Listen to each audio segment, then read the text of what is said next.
Hello friends, কেমন আছো সবাই? ট্রেন্ডে উঠছি নতুন একটি ব্লগে সকলকে স্বাগত। আজ সানডে, সকাল এখন 9টা বাজে আর আমি চলে এসেছি রান্নাঘরে সকালের ব্রেকফাস্ট বানাতে। কড়াইটা কাল রাতেই ভিজিয়ে রেখেছিলাম।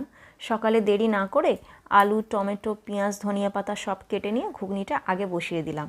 প্যানে তেল গরম হওয়ার পর তাতে পেঁয়াজ, আদা বাটা, রসুন বাটা দিয়ে একটু কষিয়ে নিয়ে তারপর তাতে ক্যাপসিকাম আর টমেটোটা দিয়ে দিলাম। কাল মেয়েটা মামার বাড়ি গেছে, তাই বাড়িটা পুরো ফাঁকা, হাতে সময়ও আছে, তাই ভাবলাম আজ একটু লুচি ঘুগনি বানাই। কয়েকদিন ধরে মায়ের হাতের লুচির জন্য খুব ক্রেভিং হচ্ছিল।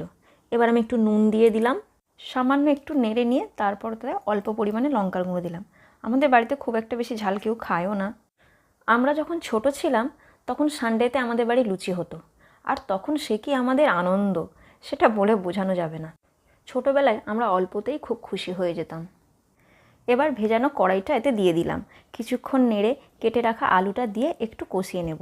রান্নাটা করছি আর বারবার মেয়েটার কথা মনে পড়ছে, সে থাকলে কত খুশি হতো। প্রেসারের মুখটা ভালো করে বন্ধ করে দিলাম।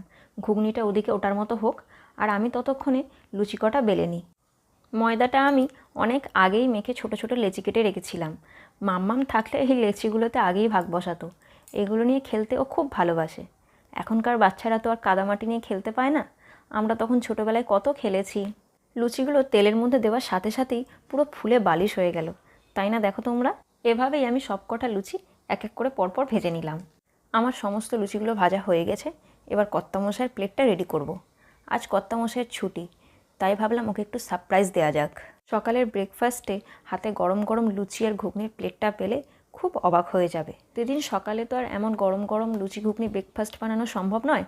মামামের স্কুল থাকে, ওর বাবার ডিউটি থাকে, তাই যেদিনটা ছুটি পাওয়া যায় সেদিনটাই এরকম একটা জম্পেস ব্রেকফাস্ট হয় বাড়িতে। কেমন হয়েছে? ভালো হয়েছে? আজ এ পর্যন্তই।